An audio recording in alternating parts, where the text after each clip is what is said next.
Welcome, murderers. It's Mandy with The Wandering Crow, and you've come to our very first special October mini episode. Mini episodes are just as they sound. These are cute little quickies, 10 to 15 minutes to get your terror on. For the month of October, our goal is to release 2 to 3 mini episodes per week in addition to a regular full-length episode once a week for the whole month. So that's an awful lot of content, and perhaps we're biting off more than we can chew, but we shall see, and we hope we deliver. So let's get into it, shall we? In today's special mini episode of The Wandering Crow, we're going to have some tales of encounters with the black-eyed children. Stay tuned after this. There is a medicine story that tells of Crow's fascination with her own shadow. She kept looking at it, pecking at it until her shadow woke up and became alive. Then Crow's shadow ate her. Crow is dead Crow now. Join us as we attempt to look through the wandering crow's eye to find the gateway to the supernatural, to seek to know the unknowable mysteries of creation. Welcome to the Wandering Crow podcast.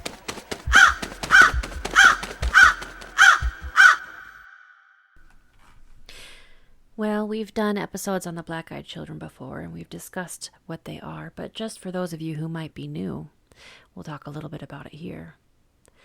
Black-eyed children are unusual. They talk a little bit old-fashioned and a little bit funny, repeating the same words and phrases as if they memorized them beforehand, but don't actually know the language. They're pale and poorly dressed. They often have dark hair. They often don't make eye contact and hang back in the shadows until somewhere in the conversation with an adult, they reveal they're all black eyes. And these are not just black irises. No. The sclera of the eye, the entire eye is black, making them resemble demons or strange alien hybrids, which some people think they are. Now, the one thing about the black-eyed children that makes them truly terrifying is that their ultimate goal, or at least their request of their adult counterpart that they have the encounter with, is to be let inside. Come on, mister. We need to come inside. We can't come inside until you let us in. It's a pretty common theme among these encounters with the black-eyed kids. There have been stories of what happens to people after an experience with the black-eyed kids, but Cameron and I suspect there are a great many more stories untold of people who did, unfortunately, let the black-eyed children, and perhaps didn't live to tell the tale. Curated here for this mini episode, we have encounters retold by people who obviously did live to tell the tale. So let's begin, shall we? This first encounter comes from Mucosal Membrane, a Redditor. And they say, I've encountered the black-eyed children. All to count, but a long-time lurker of the sub. An old friend hit me up. I started reminiscing, and I remembered this. I believe I've encountered the black-eyed children over a decade ago in rural Appalachia. This has always low-key disturbed me. Keeping in touch to this day, we've never brought it up again. We were at a local state park sort of place at between 9 p.m. and 1 a.m. I remember we were parked alongside the woods and some picnic tables. It was pretty desolate. We were technically trespassing. And what we were doing there, you can leave to your imagination. As our curfews were approaching and we were finishing up our time together, we experienced a very ominous feeling. He was in the driver's seat preparing to start the car and pull off. The car doesn't start. We sort of laughed it off as it wasn't the first time and talked. Suddenly, to the right, the passenger side where I was sitting, we see faint lights coming out of the woods. The ominous feeling intensified. Emerging from the woods, there are 4 to 5 children, younger than us, like appearing to be 7 to 11 years old. I'm not going to claim they had black eyes. It was dark, and I don't remember, as I was pretty shook. I didn't read about the black-eyed children lore phenomena until years later, which described everything else that we experienced. All I can say is they were not normal. They didn't belong. The cabins at the park were not occupied. They weren't even getting rented out as it was autumn. We were miles from the park's hotel. There were no adults. They were absolutely out of place. And what were the lights? I don't know, but the closest thing I can compare them to are glow sticks, as if they had opened a package of those novelty glow sticks that include bracelets, necklaces, or wands. But it wasn't like they were having fun or goofing off.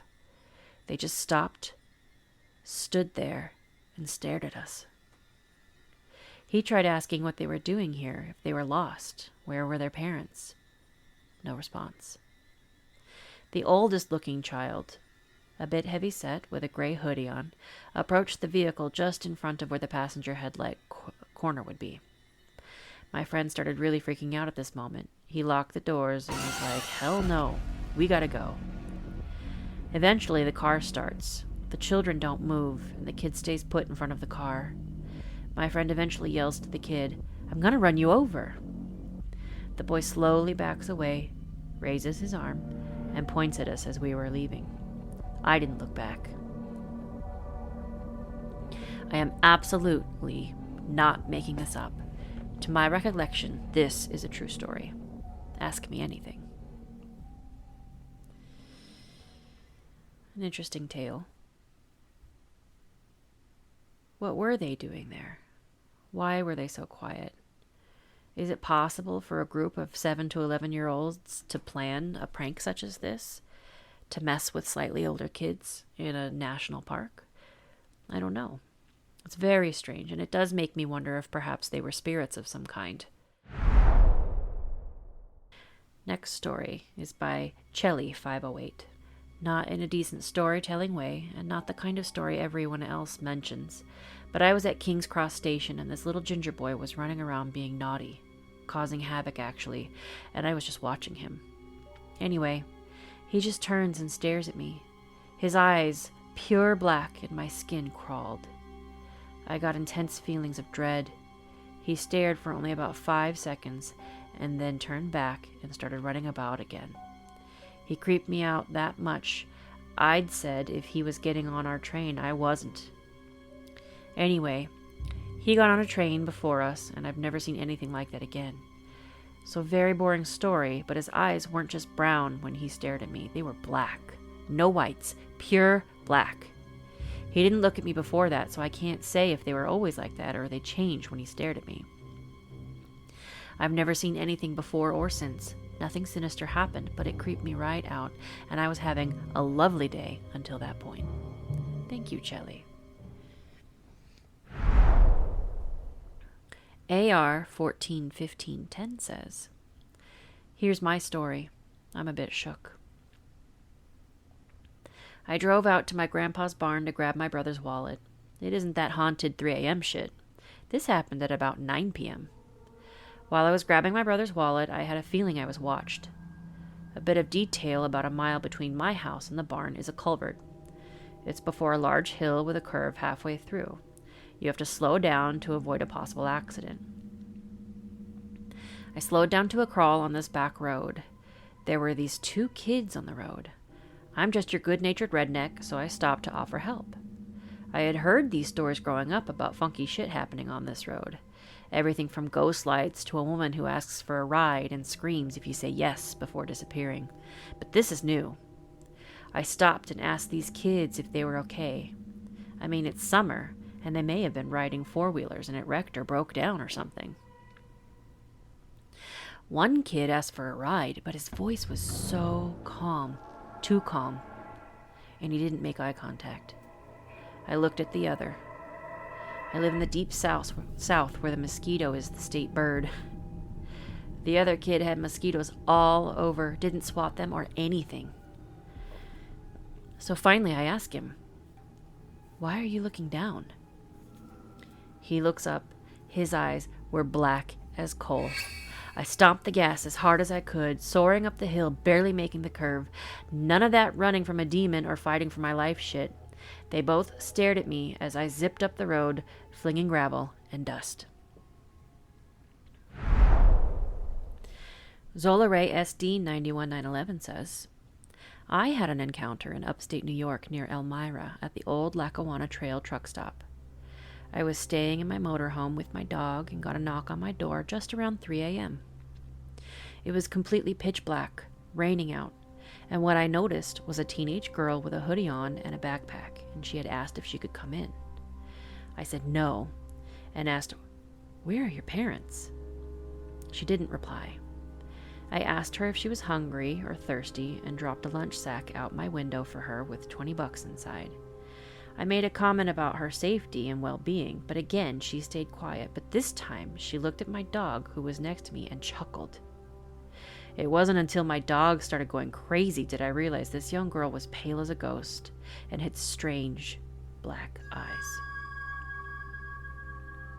I immediately closed my window shut, grabbed my revolver, and watched her walk into the old railroad tracks along the highway.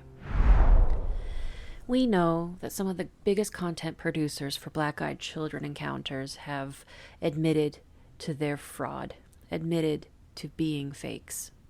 We know this, and yet the phenomena existed well before these content creators. Years, decades before.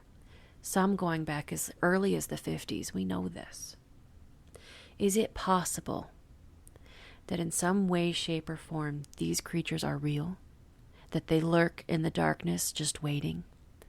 They hunger like sharks on the hunt, circling and waiting for an opportunity to strike. Do they hunger? Do they covet? Do they watch? Are they watching you? This has been the very first mini episode from The Wandering Crow. And I ask all you murderers out there, be careful. And keep yourself safe. Good night, murderers.